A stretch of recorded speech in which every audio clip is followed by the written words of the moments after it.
নাহি সেটা তো ঢুকতে পেরেছি। ইয়েস ডান।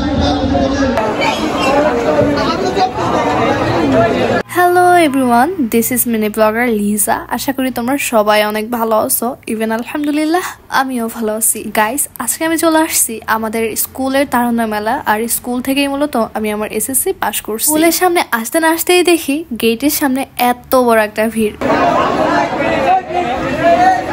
ভাই এরা কারা? আর এরা স্কুলের গেটের সামনে এমনই বা করছে কেন? মনটা দেখে কিছুক্ষণ পরে বুঝতে পারলাম এরা হচ্ছে সব বাইরের বখাটে পোলাপান। আর মাঝে মাঝে যাদের ইউনিফর্ম নাই তাদেরও তো এখানে ঢুকতে দিচ্ছে না। আর তার মধ্যে আমার ভাইয়ের অবস্থাও তো ঠিক সেম।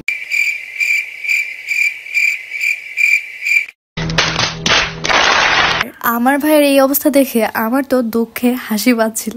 বেচারা একদম ফেসে গেছে, ইউনিফর্ম পরে আসেনি, এর জন্য হচ্ছে ওকে অ্যালাউ করছিল না একদম। স্কুলের সামনে এই অবস্থা দেখে আমি আমার কাজিনকে নিয়ে সোজা ওর বাসায় চলে আসছি, যাতে করে আমি ওর ইউনিফর্মটা পরিয়ে নিয়ে আমি স্কুলে যেতে পারি ওর সাথে করে। আন্টিও তো এই কথাগুলো শুনে অনেকটাই মজা নিচ্ছিল। বেচারা আমার কাজিন। অ্যাকচুয়ালি আমাদের স্কুলটা হচ্ছে কম্বাইন স্কুল, আর এর জন্য এটার রুলস অনেকটাই স্ট্রিক্ট। যেহেতু মেয়েরা আছে, এর জন্য মেয়েদের প্রোটেকশনের জন্য হচ্ছে স্কুলের বাইরের ছেলেদের অ্যালাউ করে না, প্লাস যারা উইদাউট ইউনিফর্মে থাকে তাদেরকেও অ্যালাউ করে না। এর জন্যই আমার কাজিনকে স্কুলের ইউনিফর্মটা পরিয়ে নিয়ে স্কুলের সামনে আবার চলে আসলাম। মানে কি একটা বাজে অবস্থা, সেটা তো তোমরা দেখেই বুঝতে পারছো যে ঢোকার সময় কতটাই বাজে পরিস্থিতি ছিল। যাই হোক, অবশেষে আমরা তো ঢুকতে পারছি, এর জন্য তো আমরা অনেকটা খুশি। অনেক দিন পর আবার সেই স্কুলটায় চলে আসলাম। আর এই স্কুল থেকে মূলত আমার হাই স্কুল জীবনটা শেষ হয়েছে। এই স্কুলটা দেখে তো আবার মায়া লাগতেছে অনেক বেশি। যদিও কলেজ লাইফে দেখা যায় তেমন একটা মজা হয় না যতটা স্কুল লাইফে ছিল। আমি তো পুরা স্কুলটা ঘুরে ঘুরে দেখতেছিলাম। আগে স্কুলটা যেমন ছিল এখনো ঠিক তেমনই, জাস্ট আমরাই চেঞ্জ হয়ে গেছি। আমরা একটু ছোট থেকে বড় হয়ে গেছি। মেলায় প্রবেশ করার পরে সবার ফার্স্টে তো আমাদের চোখে পড়লো আমাদের স্কুলে তৈরি করা কিছু প্রজেক্ট। আর এই প্রজেক্ট গুলো তো অনেকটাই সুন্দর হয়েছে। আমরা যখন ছিলাম আমরাও ঠিক এইভাবে প্রজেক্ট গুলো তৈরি করতাম। আজকে তারুণ্য মেলায় স্কুলের মাঠে স্টেজ তৈরি করা হয়েছিল, আর এইখানে চলতেছিল কুইজ প্রতিযোগিতা। যারা পারবে শুধুমাত্র তারা এখানে অ্যান্সার দিতে পারবে, তাছাড়া বাকিরা বসে বসে দেখবে আর কি। এই রোদের মধ্যে আমি সেই মাঠে আর একটুও না থেকে আমি সোজা স্টলের দিকে চলে যাচ্ছিলাম। আর ফার্স্টেই তো আমার চোখে পড়লো সুন্দর একটা নার্সারি। এখানে তো অনেক সুন্দর গাছ ছিল। এটা একদম ছোট্ট একটা নার্সারি ছিল। এখানে তো কিছু ইনডোর প্লান্ট ছিল, আবার আউটডোর প্লান্ট ছিল, মানে কম বেশি ভালোই বিভিন্ন ধরনের ফুল গাছ ছিল এখানে। উইন্টার সিজন মূলত এই ফুল ফোটার একটা সিজন, আর এর জন্যই তো এখানে প্রত্যেকটা গাছে সুন্দর সুন্দর ফুল ছিল। গাছগুলো দেখে নেওয়ার পরে আমি সর্বপ্রথম স্টল নাম্বার 1-এ চলে আসছি। আর এইখানে এসে দেখি আমার ফ্রেন্ডের ছোট বোনের একটা স্টল দিচ্ছে। আর স্টলে তো খুব সুন্দর করে সে পকোড়া বানাইছে। আর আমাকে দেখেই বলছে, আপু আজকে তোমাকে কিছু খেতে হবে। ছোট্ট আপু বলে কথা, সে তো খুব কষ্ট করে এই জিনিসগুলো তৈরি করছে। আর এটা যদি না নি তাহলে কি আর হয়? এরপর আমি তো সেখান থেকে দুইটা দুইটা করে নিয়ে নিচ্ছিলাম, আমি আর আমার কাজিনের জন্য। কাজিনের রিয়াকশনটা একদম জোশ ছিল। ভাই আর পচাইস না, থাক ভাই আর পচাইস না, থাক।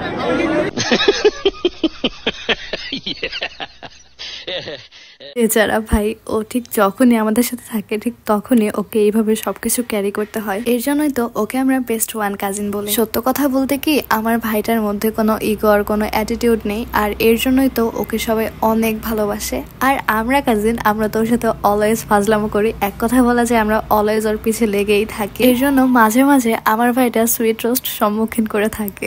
কাজিনকে নিয়ে অনেক কথা বলা হলো, এখন সামনের কথাগুলো বলা যাক। আমরা এখন ছিলাম অন্য একটা স্টলে। আর এই স্টলে যে ওনারা ছিল এরা ছিল ছেলে।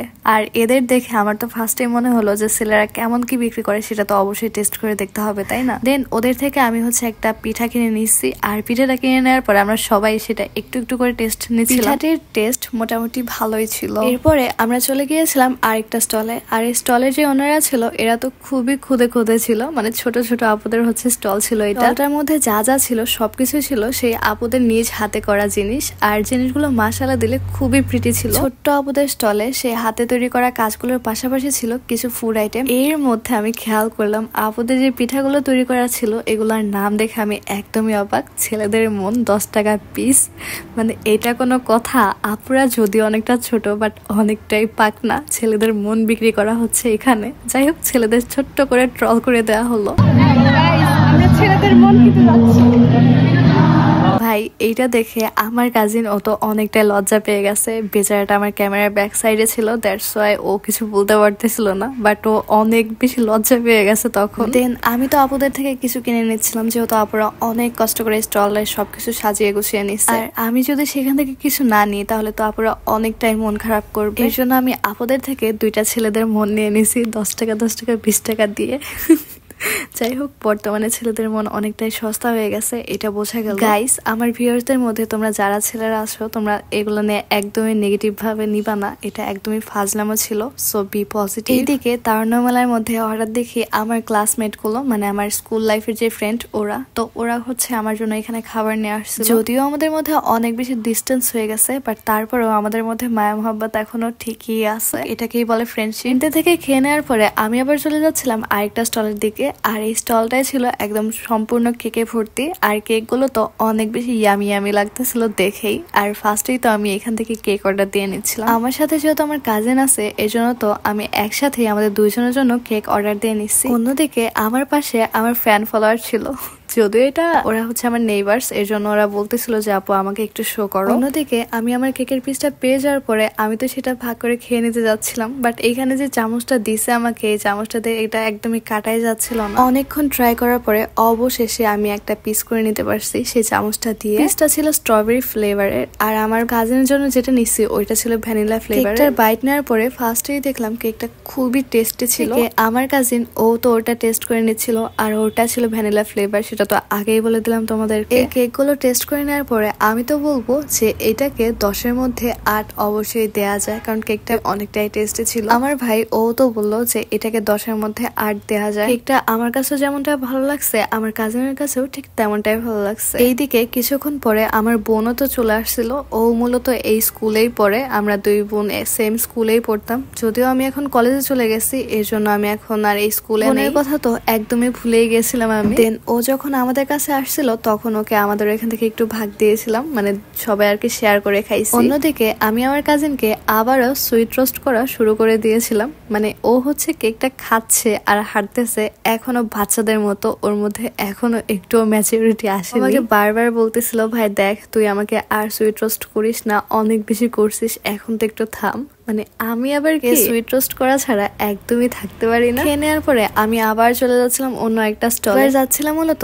আমার প্রাণ প্রিয় ফুচকা খেতে। ফুচকা স্টলটা ছিল দুইটা পুচকু পুচকু ভাইয়া, ওরা তো খুব সুন্দর করে ওদের কাজগুলো পরিচালনা করতেছিল।